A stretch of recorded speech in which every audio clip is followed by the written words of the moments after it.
Hi everyone, welcome back to the Sports Breakdown once again. I think it's been a week since we've been away. So today we are going to actually come up with a new concept, guys.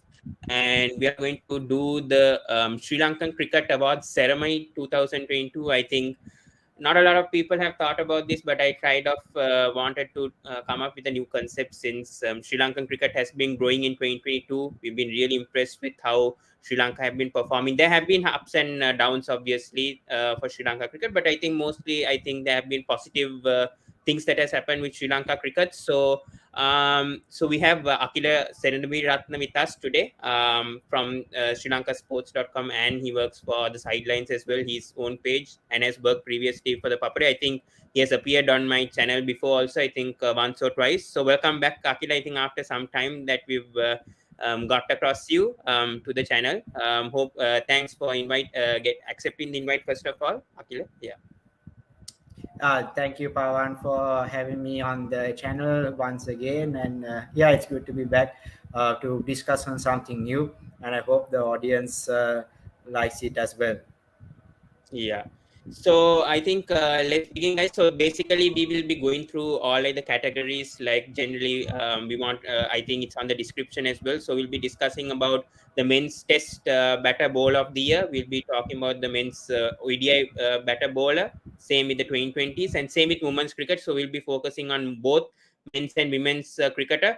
Obviously, I think you guys will be excited of the Sri Lankan Cricket of the Year award, which will be coming at the end. So we'll go through all the awards in order. So first of all, let's go through to the men's Test batter of the year, Sri Lankan men's Test batter of the year 2022.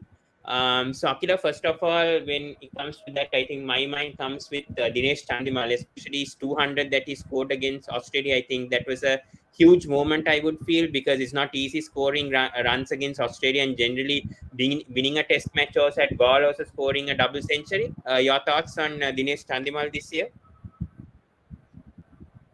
I completely agree on you because I think, like, given that we only played 6 test matches for the entire year, relatively lower than other countries, which is something that, we will see how it, you know, we as much as we assume that we will see a slight decline in Test cricket in Sri Lanka for the Mm, next few years, having yeah, an average of 6, that's like two, we are playing 2 matches against 3 countries. So yeah, like the fact that we did play against 3 opponents is actually great, if, with the mm, really busy year. And yes, yes, Dinesh Chandimal in particular, like he's especially his double century against Australia was, I think, yeah, that was definitely a really massive moment mm, for his career. And also, like, I mean, statistically, if you look, he is the highest run scorer for the entire year, 719 runs in 6 matches, so with an mm, average of over 100. yeah, So I think, I mean, yeah, like just like I said, like, I kind of had to mention about the test number of test matches because it's a bit sad that we have to wait until next March. And mm, because of these really long breaks, it's difficult to batters to keep the same form. But if mm. Chandimal can keep the same momentum, I think he'll have another fantastic year leading up to the end of the championship. Yeah, but I think other mentions also. I think even Angelo Matthews had a very good year. I would feel this year. I think the double century. I think he also could be a contender. I would feel because he scored a double century against. I mean, he got 199 against Bangladesh, very close. He had a very good Bangladesh Test series. I think in the beginning of the year. I think he slightly struggled towards the end, but. I mean, 8 matches, 615 runs, 51 average. I think that is really good. I mean, especially for a player who's only playing Test cricket only, I would feel. I think he also has performed up to expectations. What do you think about Angelo Matthews, Akhil? Yeah, that's the thing. Yeah, correction. Yes, we played 8 matches actually. Yeah. So yeah, I think, I mean, uh, yeah, I would say actually that Angelo Matthews, since he's returned to red ball cricket, I Mm, think has been a very important cogwheel with using his experience on a like a format that you take time. He has Yeah. the patience and maturity. I think I mean I would say that he had a fantastic year.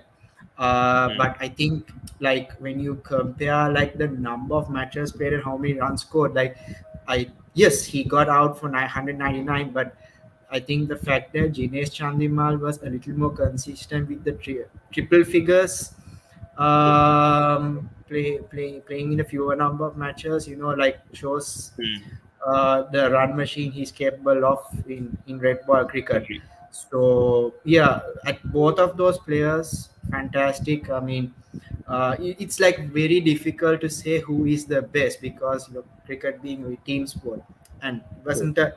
I mean, even I would like to add that that even Dimut Dimut also. Khanat was among the runs, but he was not among the runs as he was last year. So Mm. True. of course we'll have to take him out of the equation of the best batter. Yeah. uh, and I yeah, he did miss a I match think we have to too. agree with Dinesh Chandimal, I would feel, because I Yeah, think that yeah, 202 against Australia also, I feel that was like a really, really good knock that he played. I yeah. haven't seen Chandimal playing that well also. I mean in tests, rarely we saw Chandimal playing a knock like that, but I think he deserves it because he played less number of test matches also than Angelo Matthews and Dimut, and somehow scored a average of 100 also, above 100. And it's sad to see like Chandimal not going to play like until March. I mean, they have the New Zealand series, of course, and we are going to get less test matches now for the next 4 years. So hopefully they can be in rhythm. I would feel that is what we hope for. But yeah, I think definitely the test batsman I think should go to Dinesh Chandimal. I think there is no doubt, especially with the way that he's been playing this year has been just fabulous. So yeah, so we chose Dinesh Chandimal as the test batter of the year, Sri Lankan test batter. So let's go to the test bowlers.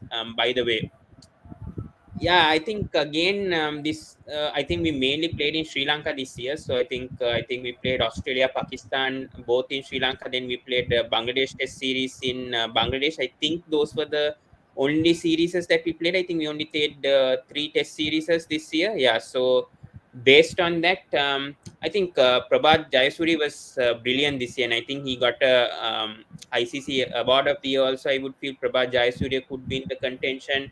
Ramesh Mendes, I think he also came very close. I think he played more test matches than Prabhat, but I think still he's also contender. He did well in the Bangladesh series also.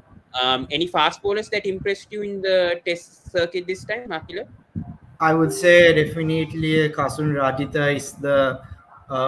I think yeah. I mean, one name that comes is Kasun Rajita because I think he was like in a really good series against Bangladesh, and I think he has really shown like since the retirement of Suranga Lakmal.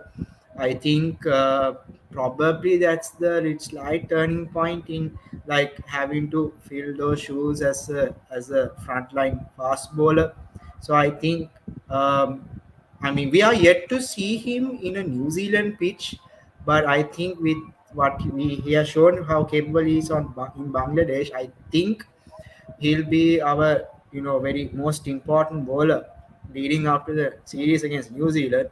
But at the same time, yes, Asida Fernando still young, still 25 years. Hmm. But I think I've got to say with the experience Kasun Rajita has, he would be the slightly more decisive factor, and given his different risk variations, Yeah. which he does pretty well in Test cricket. Hmm. But I think Prabhat Jayasuri, especially getting the ICC month of, the monthly award also, I think he impressed a lot in the Australian series, troubling the Australian batters, getting 26 wickets. I think he was also contended to be in the ESPN Cricket Info's playing 11 also, I would feel this year. So for me, I think there's no other choice. I think we'll have to go for Prabhat because I think Prabhat has had a stellar year, and the way that he's come straight away to his career also, I think he's taken over. I think Praveen Jaivikrama and Ramesh Mendes also, and could be a regular. I mean, unknown player performing this well with the test matches he played against Pakistan and Australia was remarkable. So I would feel that we'll have to go for Prabhat Jayasuri. Any other thoughts on that, or do you agree with that? Yeah, I mean, I have to say that like Ramesh Mendes, I think he played almost all matches, Mm, but I think he kind of lacked a little bit of consistency in a few matches. Like he wasn't taking any wickets sort of thing. But yeah, Prabhat mm, Jayasuriya, like yeah, he only, if I remember correctly, only in the first three matches, only Charles Turner and Hydravani have more wickets than him in the first three matches. And yeah, Prabhat Jayasuri, who has been a very consistent performer in domestic cricket. mm. I think he turned 31 years this year. So yes, Yes. he missed a lot of international cricket, but given his age and experience, he was able to like. I mean, he's not a new bowler in the scene, uh, but Mm, yeah, I think definitely he has been a very standout bowler. At the same time, he only played three matches, so mm.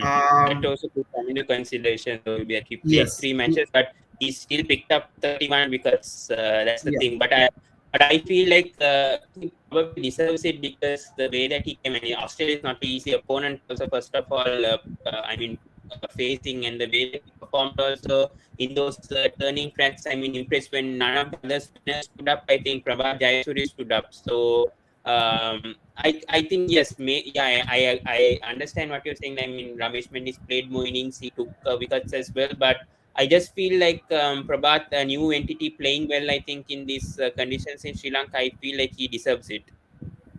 yeah, I don't have any objection on that.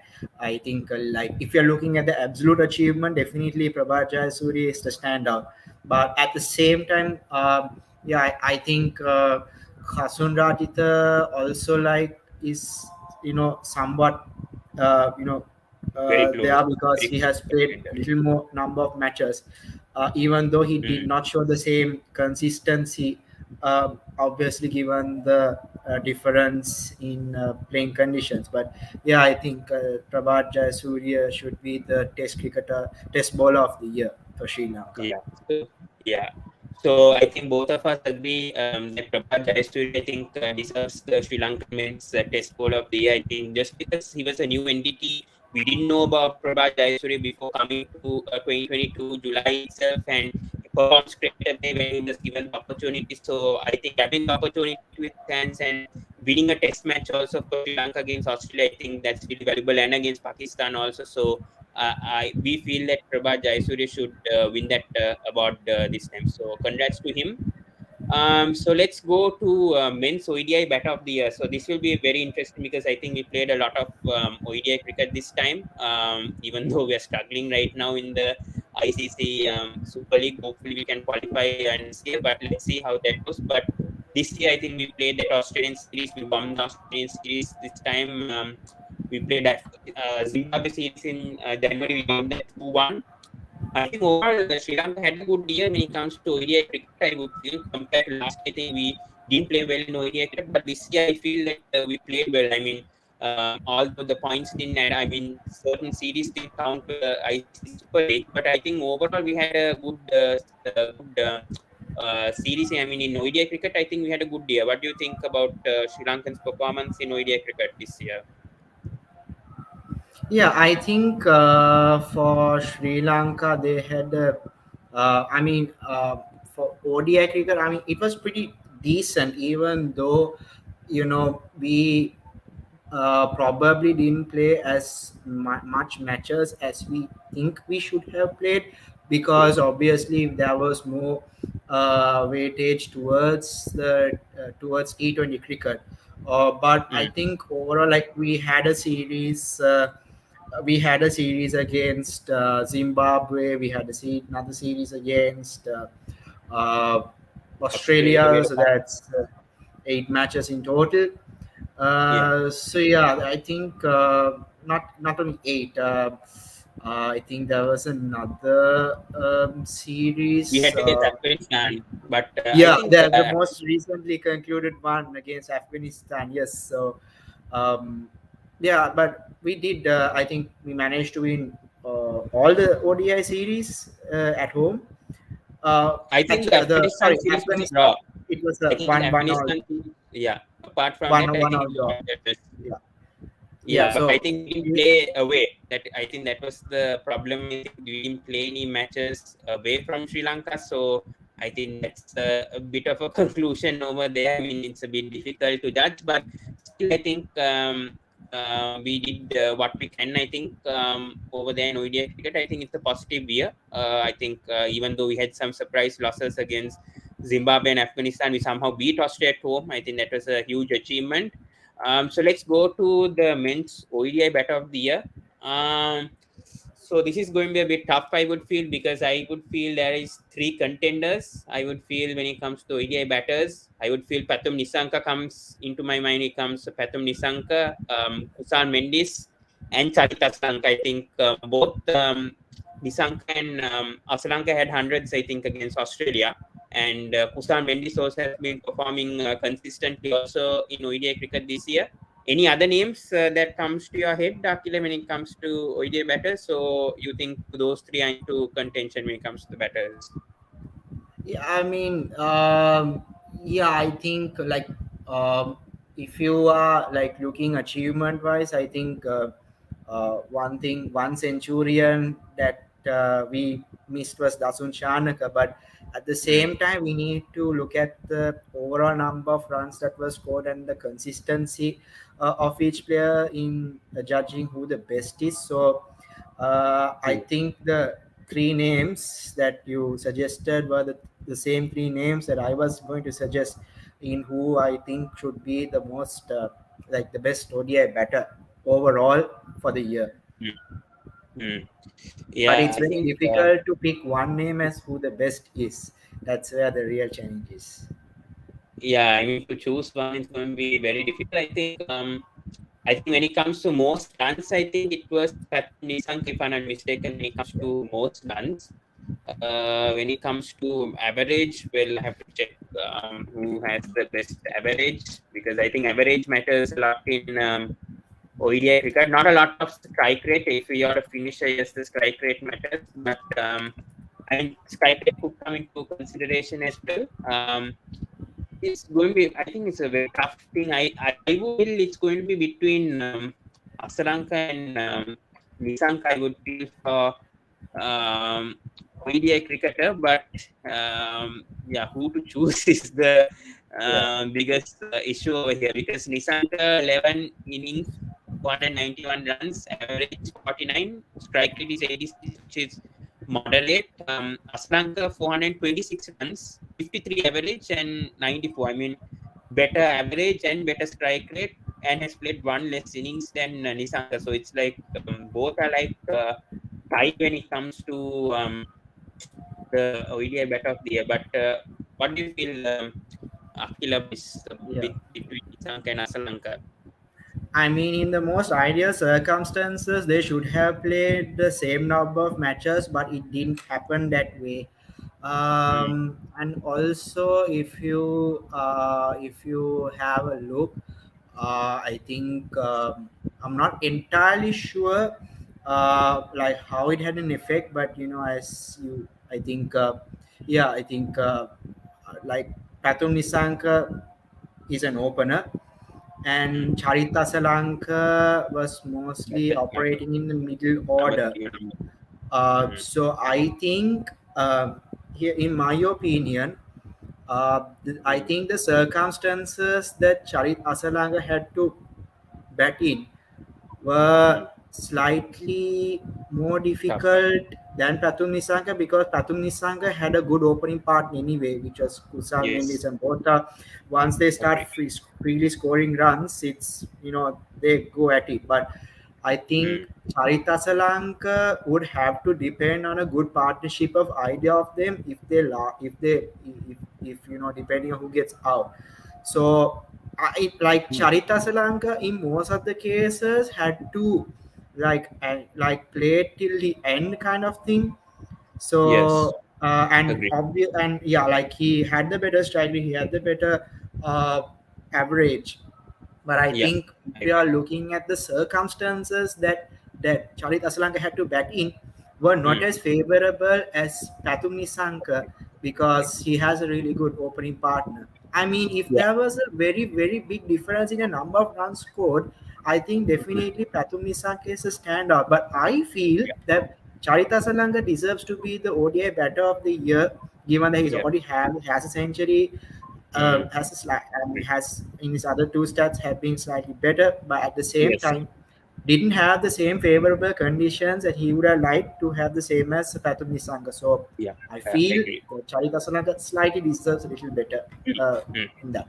I think I also agree with that because I won't counter because I think Charit Asalanka, the situations that he was in, and especially with the Afghanistan match also, I think with the way that he handled it, and then in the Australian series also, I think we were in a bit of trouble, and then Asalanka lifted it to 260 with that century in the third or fourth ODI, if I'm not mistaken. So, like in those scenarios, I think Asalanka really helps. So, I also agree with what Akhila had to say over there. I also would go with Charit Asalanka, even though Pathum Nisanka has scored most runs and has played more innings. But I think with the situations that has come, I think Nisanka had a better opening partners, and Asalanka had to come in the middle order. Is not easy, and scoring 400 plus runs at batting at number 3 or 4, I think he deserves the mention. So yeah, I also think it should go to Charit Asalanka. So he's going to be a men's ODI batter of the year. So congrats on that, Charit Asalanka, for that. So let's go to the men's ODI board of the year. Um, so I think this is another tough one, I would feel, when it comes to ODI cricket. Akila, your thoughts for the ODI cricketer of the, I mean, the bowl of the year. Who comes in your mind when it comes to the bowl of the year for ODI cricket?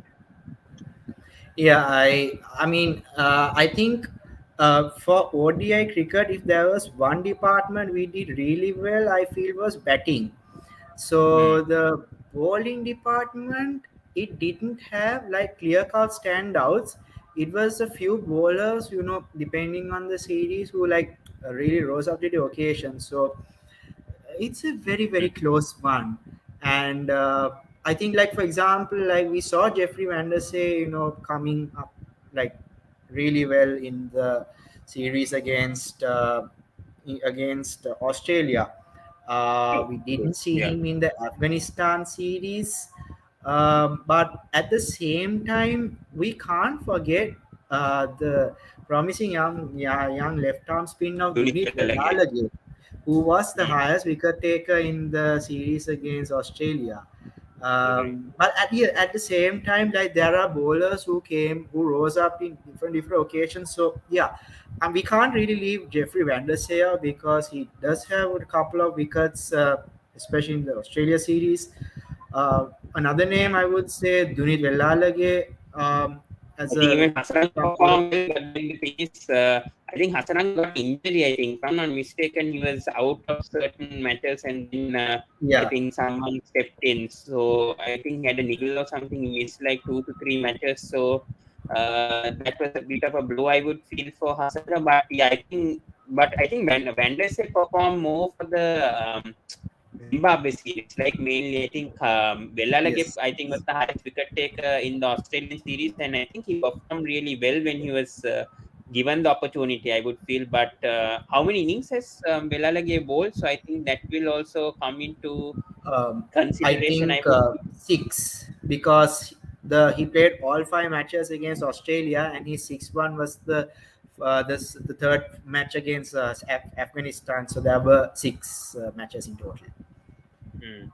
Yeah, so it's going to be tight. So I think Velalage, I think Van der Sar also, I think, played around 4 to 5.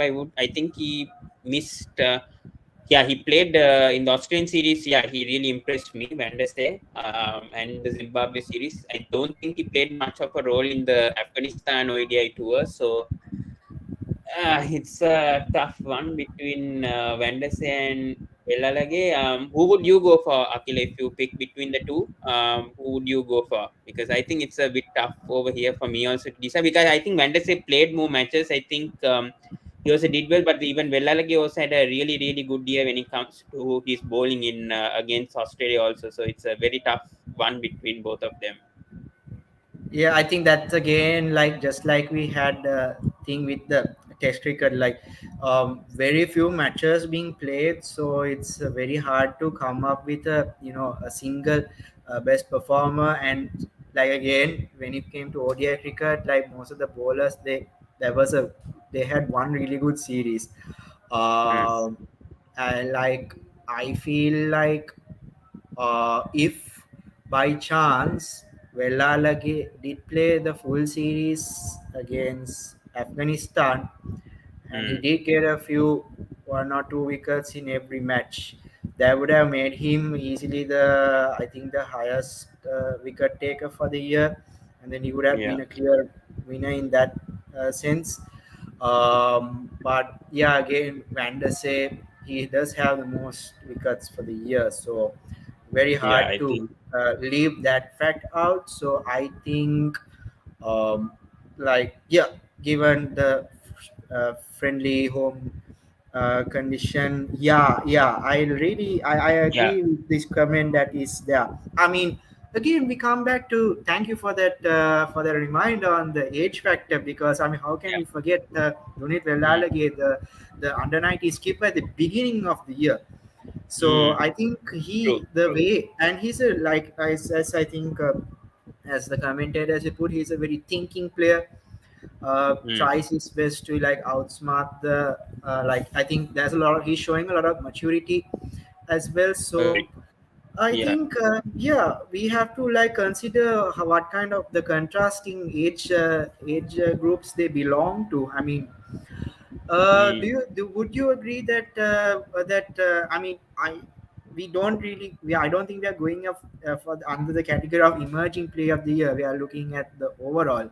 So I think yeah. would you agree if we gave the ODI ball of the year to Dunit Vellalaga Yeah, instead? I think so. Yeah, because I think he impressed a lot. I mean, especially in the Australia series, also I would feel he got the most wickets, and especially as a 19-year-old picking the most wickets. I mean, in a series against Australia is not easy. I know Vanders had a brilliant year. I agree. I mean, against Zimbabwe, Australia, both he performed well, but when it comes to overall, I think especially 19 years old getting the most wickets, I would feel against a series like Australia in your first ODI.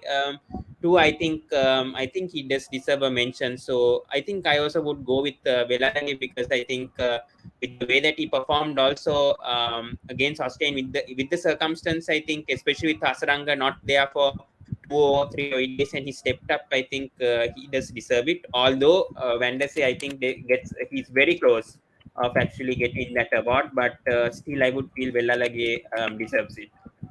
Yeah. So Yes. I think yeah, let's go with Dunit. I think mainly because of his age and the way that he stepped up. He had a brilliant year in the under 19 cricket as well. I would feel this year also. So he stepped up really well and has filled the national shoes. I mean, coming to the national team also, he has been performing well. So I think he does deserve it this time around. So yeah, so we'll be giving it to Dunit Velalage, the men's ODI board of the year. So yeah, let's go to the men's 2020 batter of the year. So I think we played a lot of 2020 cricket at least this year. So we have a wide list to choose from, because I think we had the Asia Cup this year. We had a lot of bilateral series also this time around. So when it comes to the 2020 batsmen, I think definitely I think Tatin Nisanka, Dasun Shanaka did well this year. Um, yeah, I think those two had a very, very good. I mean, a solid year. I mean, even Kusan Mendis did well. I would feel this year also, but we can't forget they had the 5 match series against Australia in both Sri Lanka and Australia, and I think we had the Asia Cup. I think Ivanka Rajapaksa had a good year also, but the problem is that both Shanak and Bhanuka Rajapaksa like struggled. I mean, basically flopped when it comes to the 2020 World Cup, which I think we had to take into consideration. But what comes in your mind when it comes to the 2020 batsman?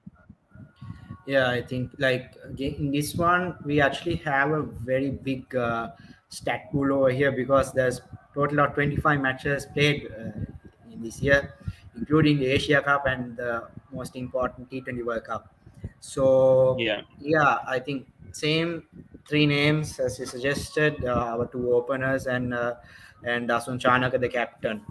I Mm. feel like there are times like I mean it's very difficult to find the consistency, but hear me out. If you look at the statistics of Pathum Nisank in particular, Mm. like regardless of which country or opposition he plays against, like if you know accumulate all of it, Yeah.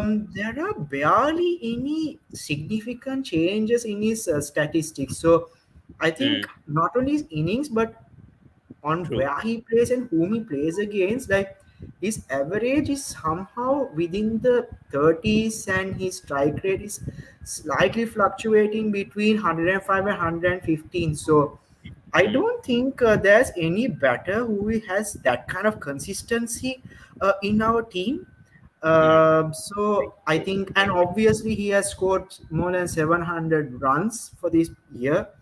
The problem is the Fantastic. strike rate is the biggest issue I would feel when it comes, because usually openers should have around 125, 130, whereas Nisanka was very slow when it comes, especially even the 2020 World Cup. But even though saying that, he like was consistent. I mean, even during the 2020 World Cup, I think Dasun Shanaka had a very bad 2020 World Cup. I would feel both him and Banuka was bad. So I think Nisanka stood up when needed for certain matches. I think especially in the qualifiers and in certain matches. Because I think even Kusal Mendy stepped up a bit when it comes to the 2020 World Cup. But yeah, I think him scoring more than 700 runs, I think, yeah, strike rate is a big factor, obviously. But I think especially him scoring 700 runs, and I think he's in the top 6 or 7 when it comes to the most runs. So yeah, I think with the consistency that he's played against all teams, I mean, especially in the 2020 World Cup, yeah, I would feel Pathum Nisanka does deserve it. Even though the strike rate is a bit worrying,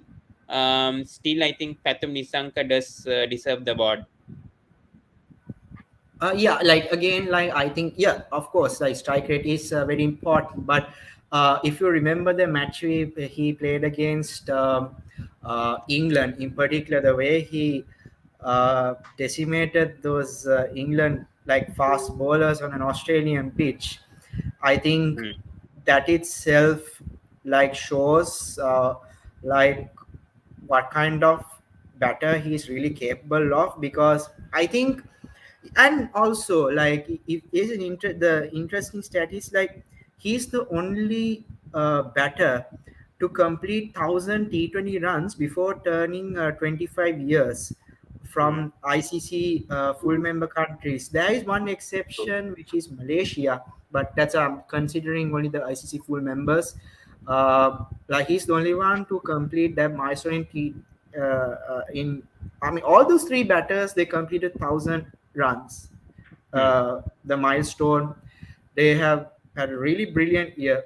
But I Yeah. think, like considering the way how Patu Nisank in particular is able to shift between gears, kind of Mm. shows that he is slightly more capable than Kusal Mendes, who I would say he's a really good attacking batter. But the fact that Pathum Nisang is able to last a longer innings and little bit has the better consistency factor, I would say would make him the T20 batter of the year. Although we have to acknowledge that there are times we wish we could see a slightly better strike rate, but like he has shown how big he can hit despite his small stature.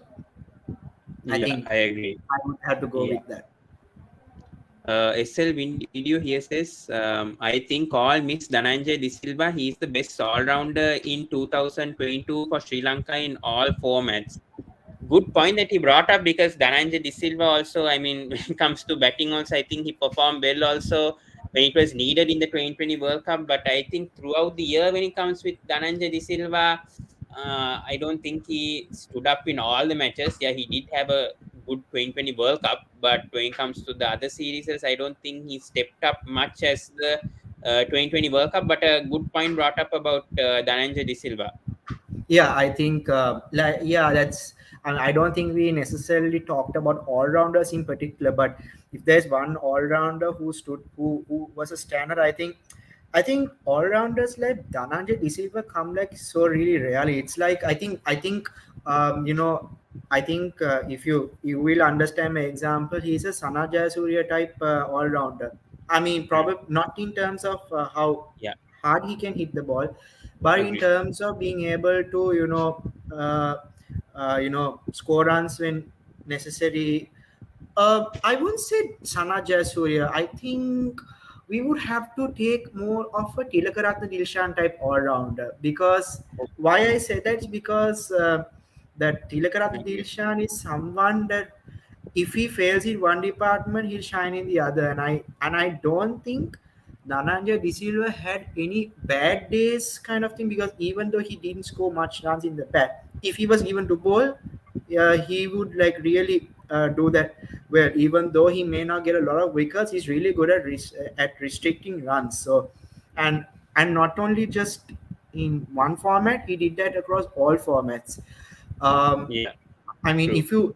if you look individual matches, maybe he did some remarkable innings in terms of batting, not much of bowling. But if you look at it, if you accumulate all those statistics together, if you look on all formats, yeah, Danand, I don't think there's anyone close to match Dananja De Silva's all-round efforts in all the formats.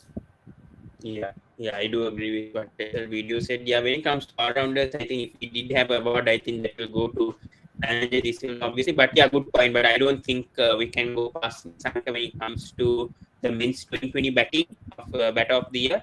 When it comes to the bowler, I mean, I think it's a clear contender. I would feel for the 2020 bowler. I think it's by miles away. I would feel it's Baidu Hasaranga, I think obviously I think he's the number one 2020 bowler right now. I think in the ICC rankings also I think, and then there is Mahesh Deekshan also to contend. But when it comes to bowling, I think very difficult to go past Baidu Hasaranga because I think it's the second highest wicket take also of the year, and he performed. I mean, except for one match, I think he has stood up. I think against Australia, he did have a bad match in the 2020 World Cup. But apart from that, I think he had a good year. What do you think? Akhil, about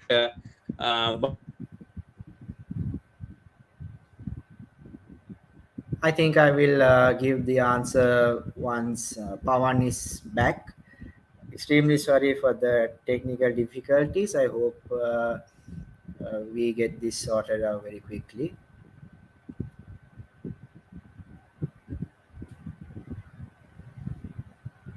Hello? Yeah. Could you Hi hear me? Pawan, are you there? Yeah, I can hear you. Could you hear me? Yeah, Yeah, I think all good. I just told our audience that I will only answer once you're back. So yeah, coming back to the Okay. question, I would say that I mean Vanidu Hasaranga, yeah, he had a bad match against Australia, but I think the champion bowler he is, he has, really stood up as the leading wicket taker. Mm, But at the same time, he did get a lot of support from Mahesh Deekshan, who has been the more economical bowler, even though he did not take the same number of wickets at the same strike rate. But mm, having a really good partner definitely helped him in getting wickets. Like someone mm, does the runs, restricting the runs, while the other takes the wickets. So they, I mean, as a pair, they have been doing really well. But yes, the honorable mention would be Mahesh Deekshana, but the award yeah. goes to Vanidha Asaranga. Suranga, yeah. And there's a good question over here from Satwik. He says, I know this is a 2022 award show, but in 2023, we will see Akhila in South Africa 2020. Isn't it a strange choice? I mean, he was, I think, opted as a wildcard choice, I think, from Durban Super Giants, and he didn't play even LPL. He didn't even get a chance for the Sri Lankan national team, but he's playing very well in franchise cricket. I would feel. I think there is. I don't know. I don't think there's a word for that. But yeah, I mean, still, Akhila Dhananjay has been performing well in franchise cricket around. What do you think? I mean, I think when it comes to franchise cricket, teams are looking to kind of find someone that they need, and I think when it comes to South Africa Cricket League, you don't have like too many spinners. So obviously, when it comes to when it comes to a league in a Sena country, the demand for spinners is very much higher than demand for spinners in IPL. So I don't necessarily see it as a surprise as such, even though like you said, he wasn't you know part of even the very much part of the APL, but I think I mean I wouldn't say that Akhila Dhananjaya is far from bad to keeping out of the team, but I think he has to work really hard to replace somebody in the current setup. But I think we can expect to see something from him. But if he does, I think he uh, you know he could make up back into the team. Yeah, but I um, think the thing is that we have too many spinners, right? I mean, both Hasrang and Tekshan are doing very well right now. I think there is no place for Akhila Dhananjay, especially Jeffrey Vandese also in the contention. Both him and Jai Vikram also after that, and especially with Viyashant, I think in the future, especially him being the LPL Emerging Player of the Year and also now picked, I think, in the Bangladesh Premier League. I think Viyashant also has a chance of entering that squad, especially with a solid Lanka Premier League performance. So I think right now it will be very tough for Akhila Dhananjay to come, especially with a youngster like Viyashant doing well. And I think he'll be brought in for upcoming tour for sure, home tour. For Sri Lanka, definitely in 2023, if he keeps up performing, if he plays domestic cricket and continuously performs in the LPL, I think for sure he'll be getting a chance very soon. yeah, and I think as much as we give these we give these awards to um okay I'll think we should look at this question I want to ask about Vishwa Fernando, yeah. Mr. Fernando. I mean, the fact that that a Sri Lankan fast bowler being having a demand in a foreign league is, I think, we should see it as a promising sign because it's not just spinners, even fast bowlers are also getting the opportunity. We don't have too many fast bowlers to on offer, but I think Vishwa I think even Fernando. I mean, he Matisha was a good Patirana, test bowler. yeah, I mean, Yeah. even Matisha Patirana also still having an IPL contract also with Chennai Super Kings and still not part of the 2020 World Cup squad for Sri Lanka. And I think the tours to come. So, I mean, both Matisha Patirana and Vishwa Fernando having contracts in, I mean, foreign leagues is a good sign. I mean, even though they're not playing, they are being noticed by scouts around the world. Yeah, that's what the I mean it's like how do you say foreign leagues. I am not the biggest fan of leagues, but because I think the real essence of cricket is in international cricket. But if there's an opportunity for players to learn something, like just I think you understand what I'm saying. Like if Yeah, it's yeah. like Agreed. being able to learn from in a different environment, to be under different coaches in a different country playing as a foreign player kind of adds Mm. value to yourself, and you have to work on it to maintain that.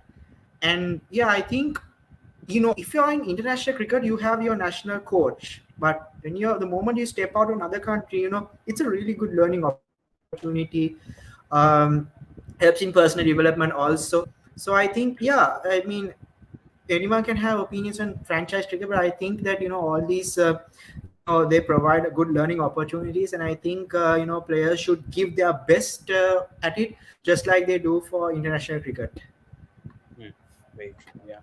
So yeah, I think we touched on the men's aspects for all three formats. So we'll be coming to the men's category later when it comes to the other categories when it comes. So let's straight go to the women's cricket right now because I think we're touching the 45-minute mark. Straight away go to the women's. Obviously, they don't play test. Obviously, unfortunately, Sri Lanka doesn't play any test matches. So I think they don't. They rarely play ODI matches, but I think this year they played against Pakistan and India, if I'm not mistaken. I think Pakistan, I think they played in Pakistan, and then India, they played in Sri Lanka. So we didn't play the Women's ODI World Cup this year also. So that was a bit sad to see that the women's didn't play the ODI. Hopefully they play that 2020 World Cup. I think they're qualified. So hopefully they play that next year. But when it comes to the ODI Batter of the Year 2022, been watching a bit of women's cricket this year. I think definitely Chamari Athapattu, no question. Question. I mean, she had a very good year. I think she scored 100 against Pakistan women's, if I'm not mistaken. Then she performed well against India as well. I think she was not that consistent, but still she performed, I would feel. I think even Harshita Madhavi, I think the vice captain of Sri Lankan women's horse, has been performing well as well. I think with the circumstances, I think she also did her part along with Chamari. But any other batsman that come to your head when it comes to when it comes to ODI cricket for women's cricket? Yeah, I mean, like it's very hard to find players who in especially Sri Lanka women's cricket to at least reach a 50. Yes, Hmm. Chamari Atapattu stands out with a century. It was I think her sixth, if I'm not mistaken. Um, Yeah. might have to check on that, but she's the only centurion for this year. Again, Yes. Harshina Madhavi, I think given her age, she's only 24, really performed well. She should be a future captain for sure, and she Yeah. definitely has shown a lot of maturity as a.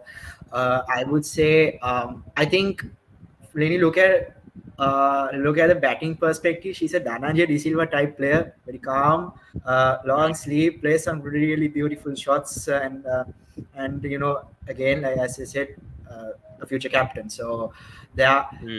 we also can't forget. I think that two other players, Nilakshi De Silva, the wicket keeper, and Hmm.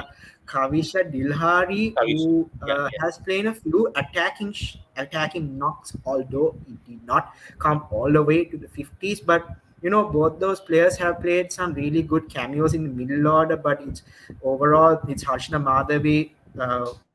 Who has been playing a few consistent knocks, and Chamari Atipattu, who has played some really high knocks. Those two are the definite standouts.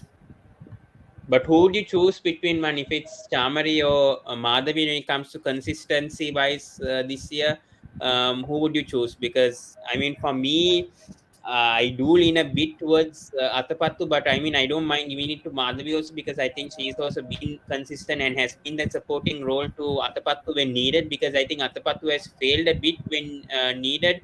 I think against India also, I mean, both have failed a bit when it was required, but I mean, both have had a good, good years. I mean, stellar years. Even though if you exclude that 100 from Chamari Atapattu, I mean, then I mean it's like a close battle between both Atapattu and Madhavi. Yeah, it's like I think it's. I mean, the fact that both of them have a leadership role to play adds a lot of value because you're not only looking at from a player perspective. It's about captaincy. I mean, captain, vice captain, kind of thing. And yeah, but I feel that Harshita was a slightly more consistent one, even though she does not have the same high knocks as Chamari. So there are matches where Chamari played really well and some really bad matches. But Harshita has been a slightly more consistent Mm. waveline. But I think Chamari has slightly more runs. I think, and given she already has a century, I think it would be fair to award her as the best ODI women's batter we have, considering I mean, she is the only centurion we have in our country, and True, true. I agree. Yeah. that's So yeah, I mean Harshita uh, Madhavi comes you a know, very, very yeah. yeah. Hmm, I agree. Yeah, I mean yes, I think Harshita Madhavi comes very, very close to contending for this award. I mean, a very tough decision for both of us to make, but I think that century just leans towards Chamani because I mean it's not easy to score a woman's ODI 100 also. I mean, rarely. I mean, a few Sri Lankans. I mean, only Chamani has been actually performing well. I mean, when it comes in the last 5 years, I mean. Does have a lot of hundreds. I mean, five or six. So I think that comes into play. I mean, especially scoring 100 against. Pakistan women's a good team. I mean, it's not easy. In India conditions also getting 100. I think we have to assess on that. Not in Sri Lanka. I mean, she's got that century against Pakistan. So I know Harshini Madhavi has performed well in Pakistan also this time around, but I mean, that century just leans, I think, towards Chamani Atapattu this time around. So yeah, congratulations to Chamani Atapattu for getting that award. So let's go to the women's ODI Bowl of the Year. Um, yeah, I think this is another tough one, I would feel. But I think Inoka Ranavir has been performing very well. I think currently she's the vice captain when it comes to the 2020 format. But I think in ODI also, I think Inoka has been doing very well when it comes to ODI cricket. But any other mentions when it comes to the ODI bowlers for Sri Lanka apart from her? I think, yeah, I think the standout bowler, even with the best ODI innings for the year for Sri Lanka women's cricketer, belongs to Inoka Ranavira.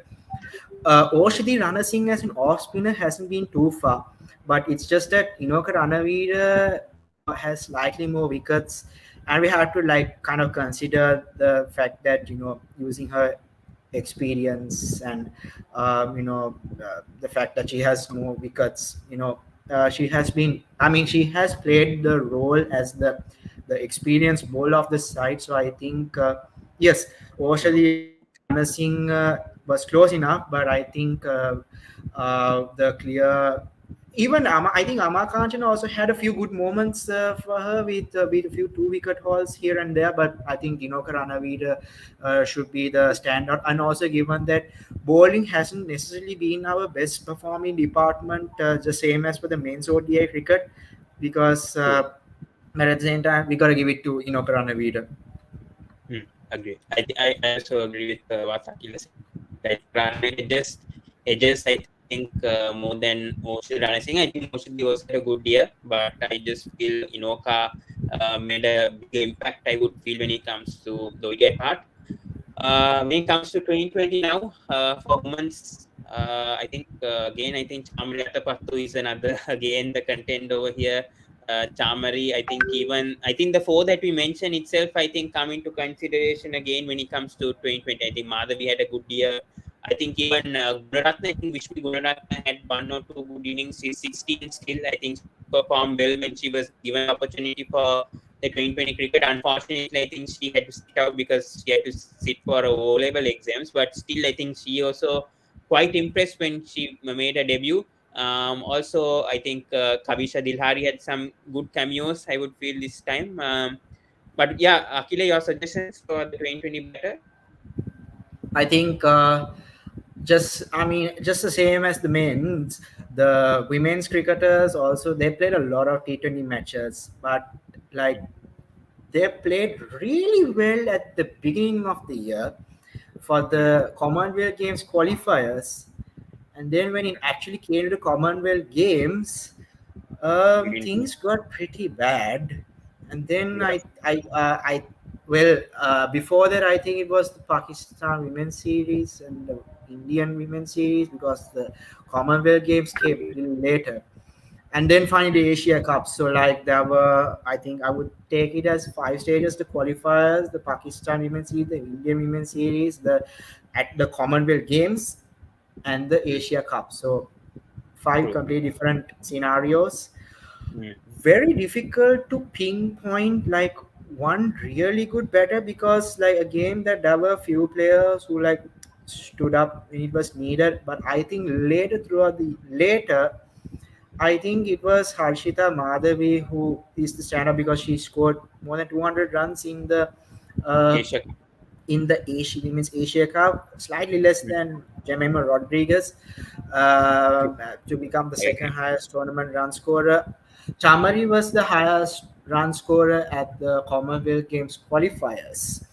Yeah, In the middle, it was very difficult to say who has been the better player because things haven't been like really great after the Commonwealth Games qualifiers. So true. I mean, the again, Commonwealth Games itself wasn't that great because I think I remember that we really did bad in the Commonwealth South against New Africa. Zealand. South South Africa. Africa, it was I We got think all out for 34 something. Yeah, 30 or 40, yes. 49. I think 49 all out. It was our second worst total of all time. So True. yeah, that was a very big concern. So yeah, we did But I have a think couple after of. Commonwealth Games, I think we did quite well because I think we won against India. I think we won one match, and then in the Asia Cup, unexpectedly we went to the finals this time. I think in the Women's Asia Cup. So I think the latter stages of the women's cricket this year for Sri Lanka were good. The beginning, I think, in the year, I mean, the start of the year, I think it wasn't that great, except for the qualifiers. Just forgetting that. I mean, what we played wasn't that great. But when it comes to the latter stages, I think we did. Quite well, I would feel as a unit. I would feel, but yeah, I think Harshita Madhavi does deserve it because I think being the second highest run scorer and Chamari didn't actually step up when needed for certain matches, and it was Madhavi who actually scored the runs against weaker teams. Also, it was Harshita Madhavi who scored a half century at least and robbed the team to a respectable total, whereas Chamari struggled a bit when it comes to the latter stages. So yeah, and she went a bit out of form. So I think Harshita does deserve it. I think this time, this time around. Yeah, I think we have to consider all those stages. So, I mean, at the beginning, Harshita was, I think, she tends to play as a second fiddle to Chamari. So, Mm. like, I think the days that Chamari plays well, Harshita's performances do not shine a lot, but she really got, she really came to the occasion in the Women's Asia Cup. We were runners up, and I think her batting led us to that, even though we did not play the finals really well. So I think yes, it is true that Chamari is within the ranks of the True. ICC, but given the Probably. consistency of the entire year with so many matches being played, I think we gotta give it to Harshita Harsh. Madhavi. I mean, it's a balance because both of them were like really good batters, but giving Chamari the ODI award and Harshita the T20 award, Yeah, it I think actually that's fair. balances out now. Yeah, I agree. Yeah, but when it comes to the bowlers, I think it's a gain between Oshadi and Inoka now this time around also. But yeah, I think Oshadi did really well when it mattered. I think when it comes to the Asia Cup, I think she took a 4 wicket haul, if I'm not mistaken, against Pakistan Women's in the semi-final. If I'm not mistaken, she took 4 for 8. But even Inoka Ranavira also had some contributions this time around. But what do you think, Akhil, about that? Again, very tough to stand to find who was the better one. But I think, like, if you look at Inoka Ranavira's performance, she was the second highest wicket taker or second or third highest joint wicket taker, if I Hmm. if I remember, at the Women's Yeah. Asia Cup. And Hmm. I mean, I think later she came and she's now the I think she's the second highest all time wicket taker for women's T20. So I think um, like it's yeah, again, I mean, I don't necessarily see anything wrong in giving Karanavira the T20 Ball of the Year award again. But I'm just trying to say that Oshidi Rana Singh as a bowler wasn't too far behind. But in overall, I think both of them gave equally their best in all matches. But I think there were some where Inoka had one or two wickets more than her counterparts. So, do you think we should give the ball of the Year award again to Inoka Ranavira? Yeah, I think I agree with that because I think Inoka also, I think she did really well when it comes to the amount of wickets that she took, and the economy also, I think, of hers was really good as well. So, yeah, I think she does deserve both the ODI and 2020 because I think she had a very good year. I would feel this year around, Inoka Ranavira carrying the bowling lineup this year, and I think that's a factor why even Oshadi also performed well because of how Inoka was doing well this year. That is how we went to the Asia Cup finals. I think more of the bowling also really helped us, I think, reaching that Women's Asia Cup finals. So, yeah, I think definitely, I think Inoka Ranavira does deserve both the ODI and 2020 Bowl of the Year. So, yeah, so I think we finished the men's and women's categories. So, congrats to all of the award winners. Yeah, so yeah, let's go to the other categories now. if we go to the main one, um, I think this is both for men's and women's. So let's go to the field of the year. First of all, um, Akhil, I don't think that I think this is cricket forward. I would feel. I think possibly. I think should it be Ashen Bandara with the way that he's fielding. I think it's been.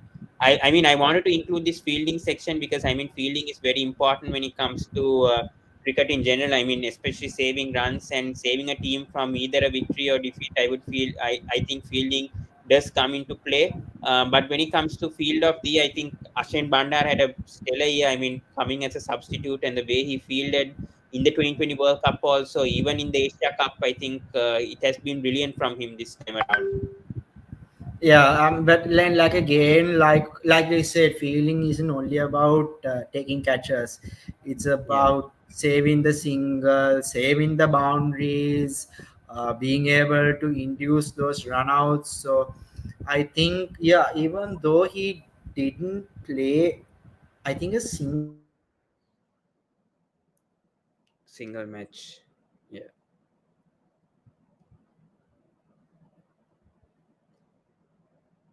he was really good. I think the fact that Hashim Bandara, for his fielding expertise, I think and the fact that I think anyone will agree that he deserves a special award, and that special award should be Fielder of the Year. Taken some splendid catches. I think one of his best catches is when he dropped Glenn Maxwell in the one against Australia, and then he takes another boundary row blinder in the very Mm. next ball. Shows what I think just think imagine you drop a really difficult catch.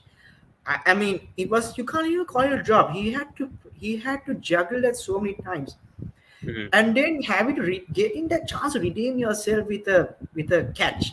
Wasn't the same Mm. batsman though, but the fact that he still headloned, I think, shows a lot what he's capable as a fielder. So I think, but at the But same time, any other fielders that come into your head that have yeah, performed well this year? I mean, whilst playing, I mean, Ashen Bandar has been in the substitutes and he's been performing well as he's like a fielder specialist. But without that, I mean, without Ashen Bandar, any other fielders that have done well this time around this year? yeah. Also, I think we kind of shouldn't only consider like one format only, because we should also True.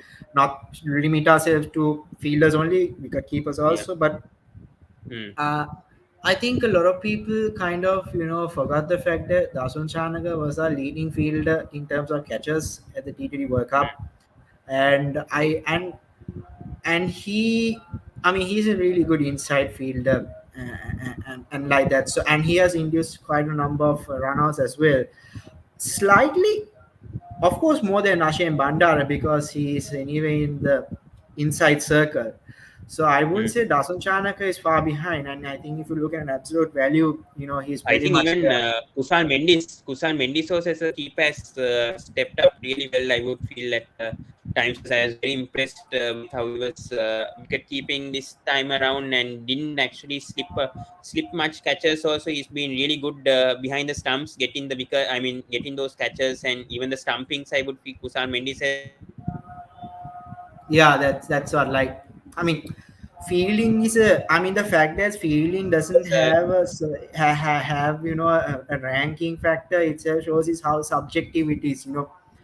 There are yeah. moments when you take really good catches. There are moments when you save runs and boundaries and saving those singles. It's like a really fielding is a very subjective matter, but Mm.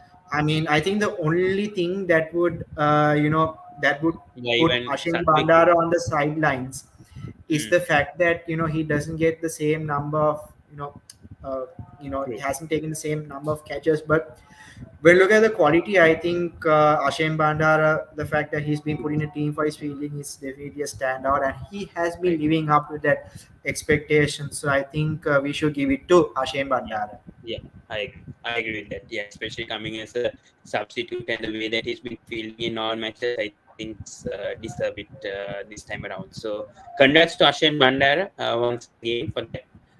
So rising star cricketer of the year. So this is generally for the youngsters who made a mark this time around in 2022 and who could make a bigger mark in 2023 as well. So that explains what rising star means.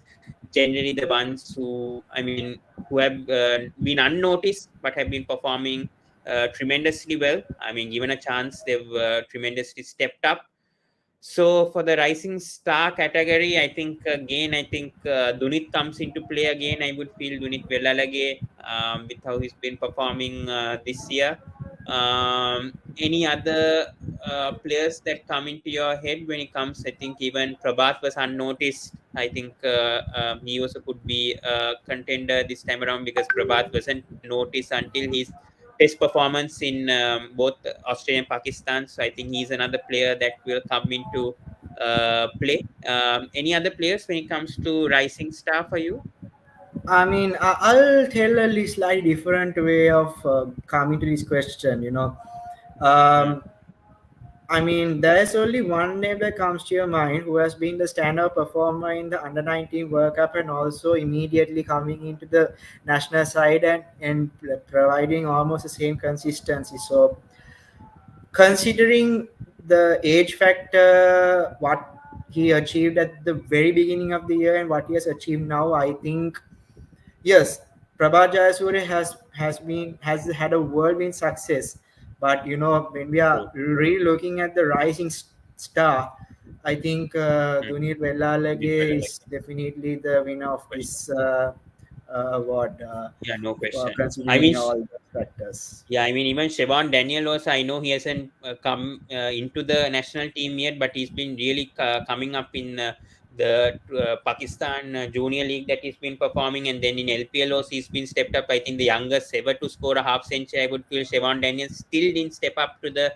national team. But hopefully next year, I think Siobhan Daniel will play a big part. But I think he's also rising up. And with the way that he performed, I think against England under 19 also, I was very impressed with Siobhan Daniel this time around also. And I think even Nishan Madushka, another player too, I think watch out for, I would feel also, who's been performing well. But yeah, I don't think there's any player apart from Dunit Ellalagi that has really impressed us. I mean, the way 19 years old and with the way the maturity that he's showing, I think with both bat and ball, I think even with the bat toss, he performed really well against Afghanistan also. So I think there's no doubt. I mean, he's definitely a future star, I would feel, and I think he does deserve this award. So well done, Dunit Pelalagi. Again, another award with the ODI Bowl of the Year. I think he does deserve the Rising Star Cricketer of the Year as well.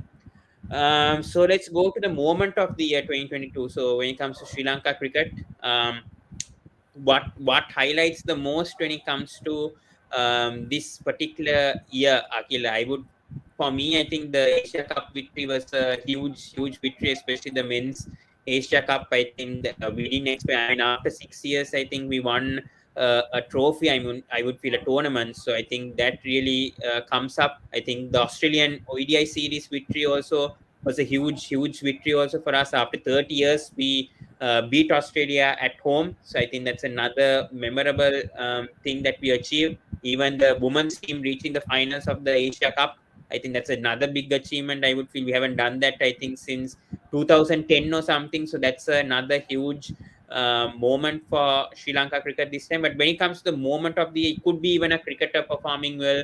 I mean, even a team. I mean, the team performance also. But for you, what strikes the most when it comes to Sri Lanka cricket in 2022?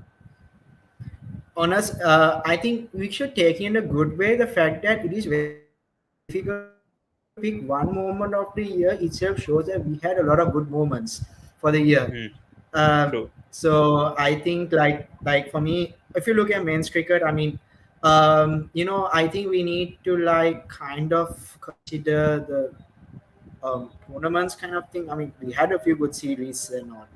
I think Hmm, tournaments have a slightly more weightage, given the what true. it True. what is at stake because like tournaments are like you play against a team once, maximum Hmm, twice.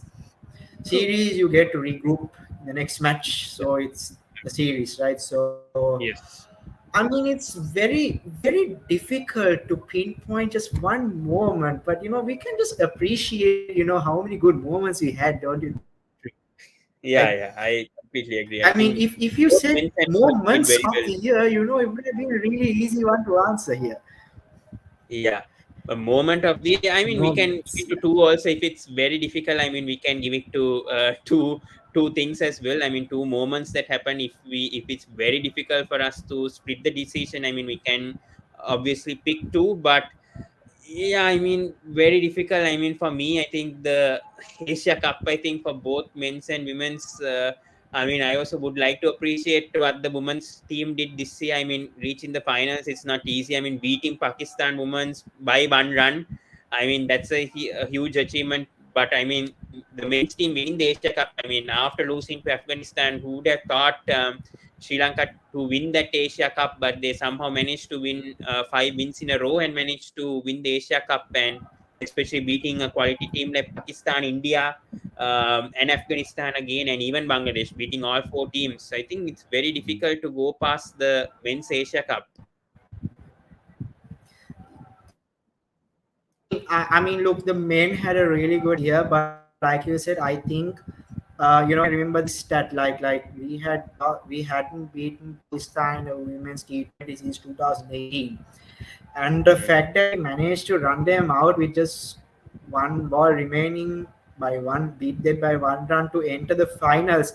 I mean, I think and even that was like a really amazing moment, because even the like I think everybody gathered, we are ready for the finals.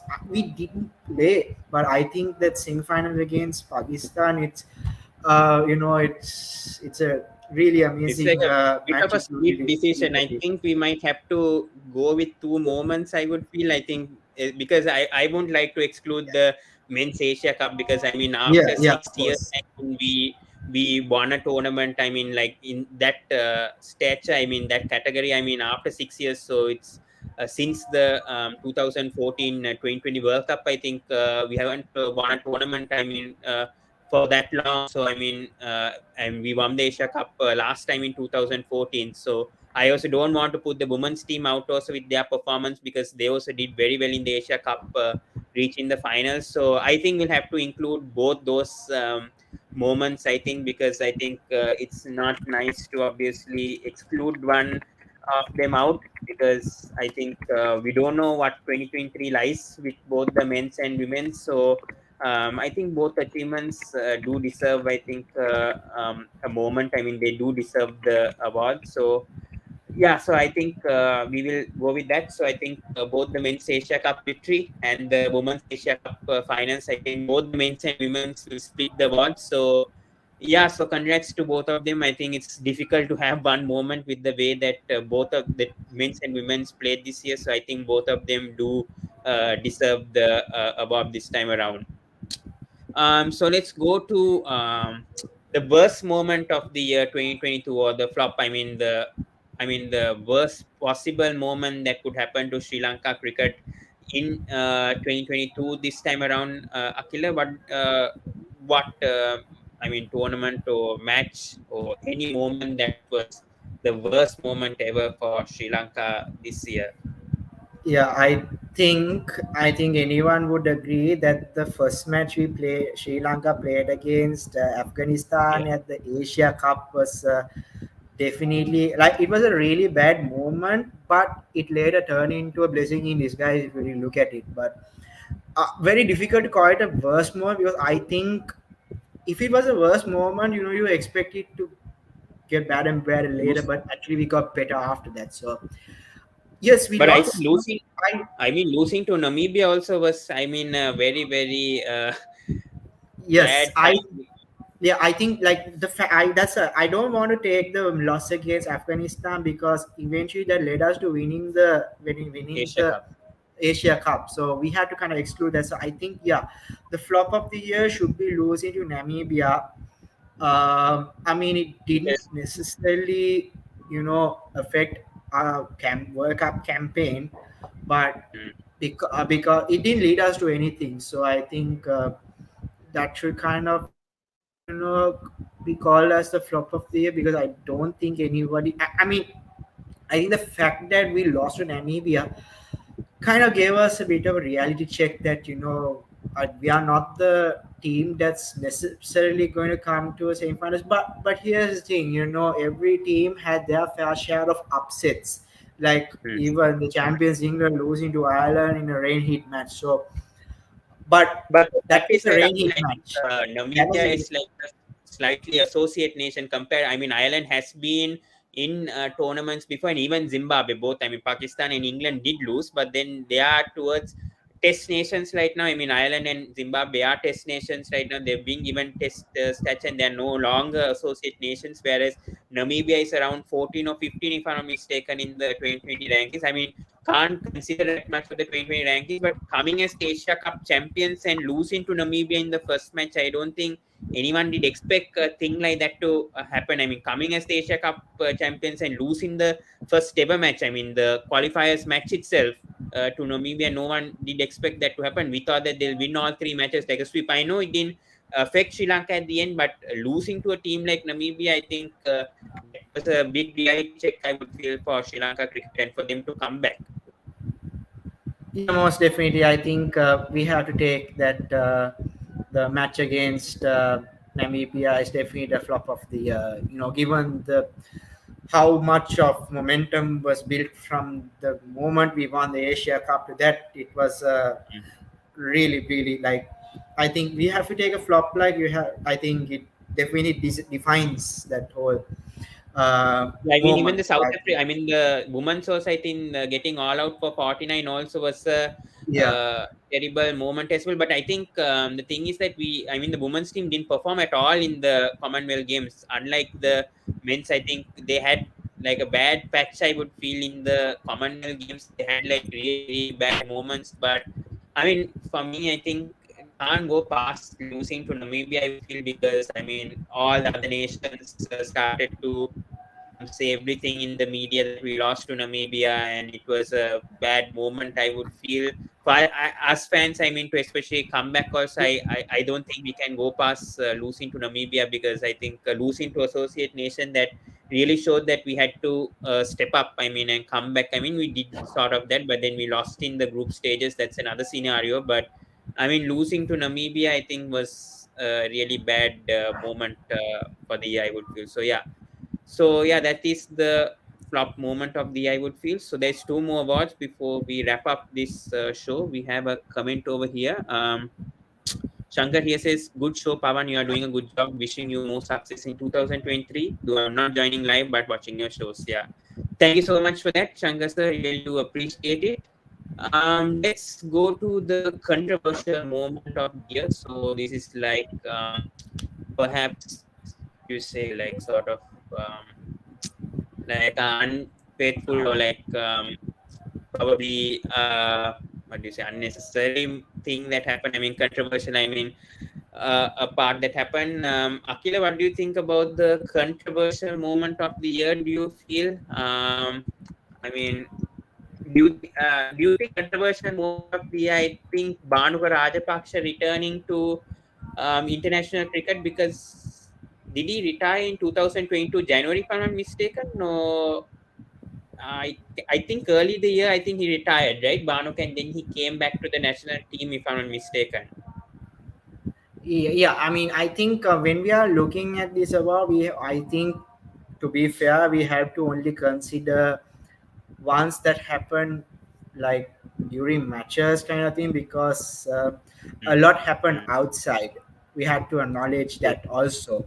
Uh, mm, but I think you can say that Banu Rajapaksa's return.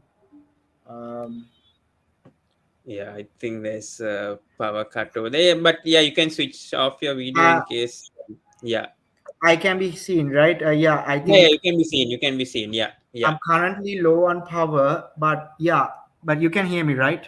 Yes, yes, I can hear you. Yeah, yeah. Yeah, it's just that I think only few of our electrical appliances are working. But No worries, no worries. Yeah. yeah, anyways, I'm just really, really quick. I think, yeah, we if we are only considering the events that happen during matches, like that actually contribute to uh, the success or loss of a team. I think, I mean, if taken in a good way, like the fact that Banu Rajapaksa made his return had a massive impact in the Asia Cup, which eventually became the player of the finals. So yeah, taken in a good way, the fact that Banu Rajapaksa made his return is definitely, I would say, the controversial moment of the year, But given that he was but supposed to any retire. but any other factors? I mean, any other points that come to your head when it comes to the controversial? I mean, for me, I mean, it's very tough thing over here. I mean, Bhanuka Rajapaksa's return is definitely one point because I thought he was retired for good when he said that he's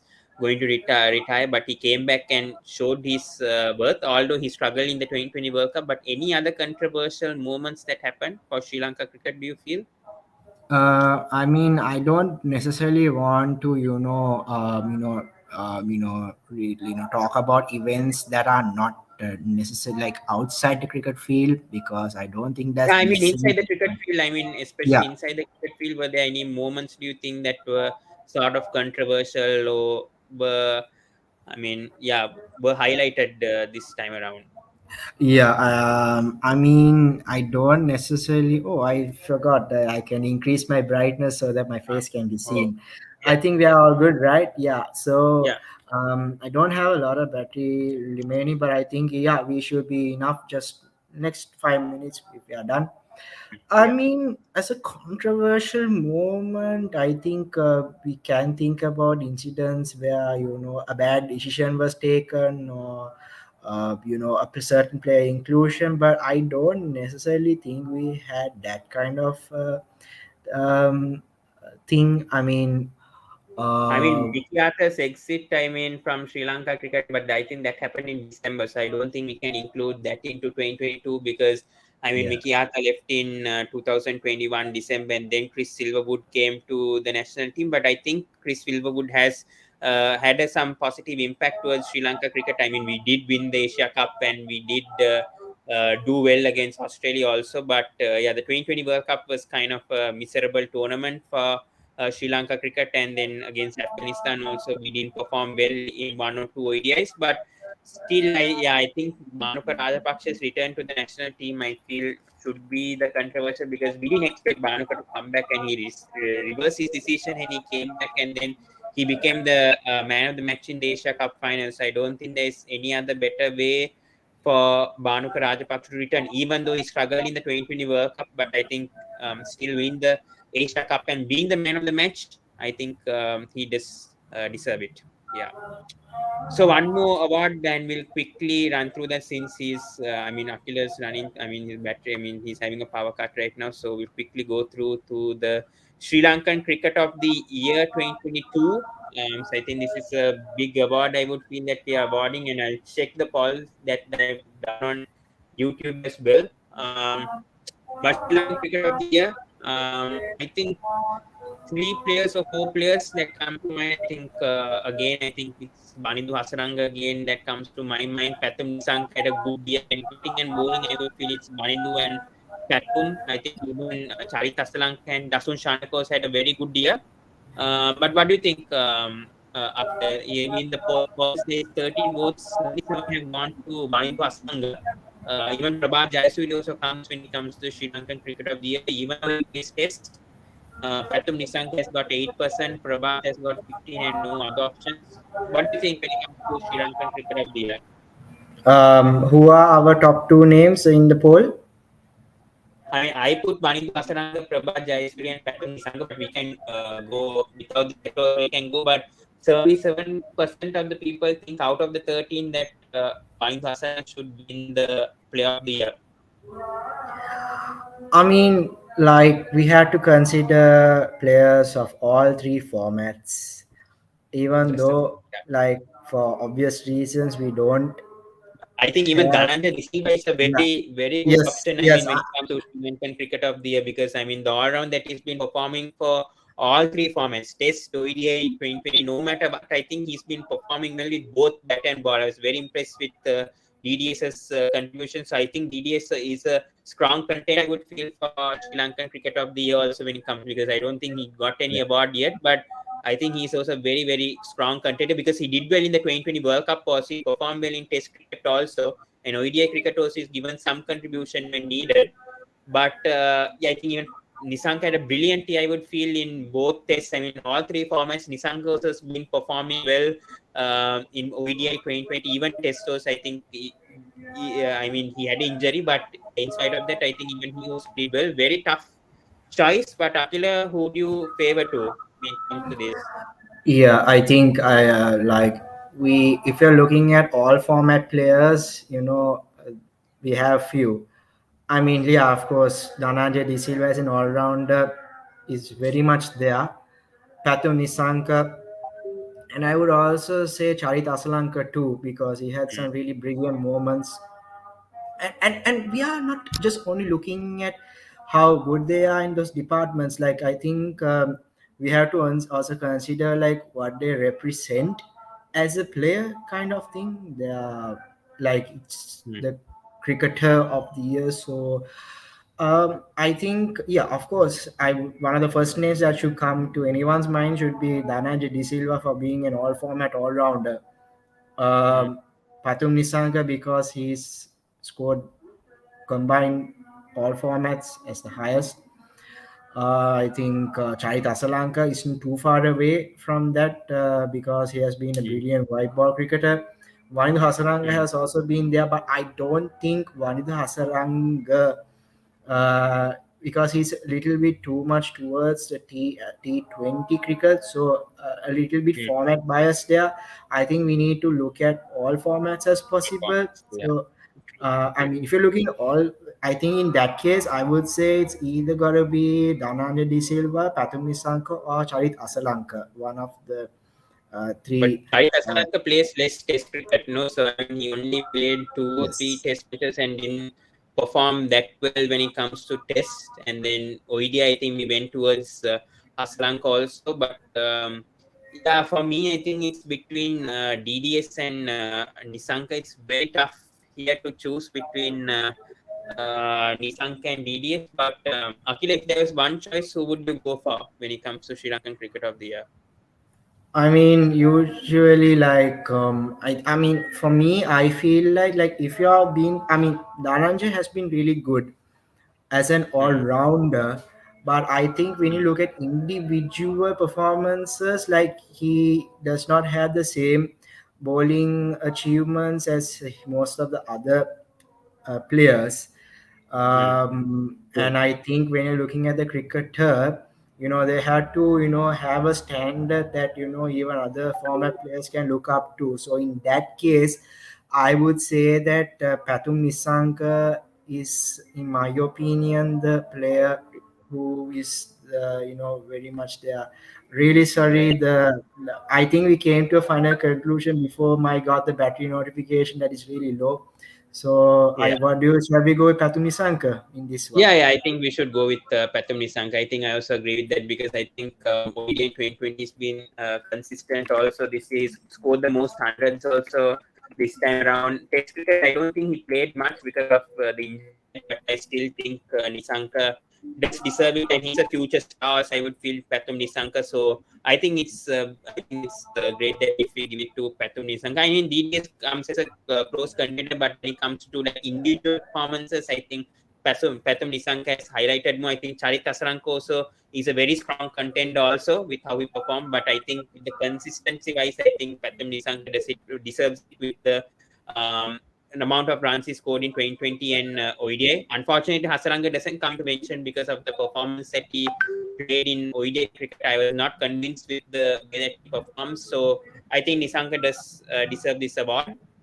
So yeah, I think that wraps up the Sri Lankan Cricket Awards ceremony. So hopefully the audience enjoyed, and yeah, thank you so much, Akhil. I know with the difficulty, if you want, you can leave. It's fine.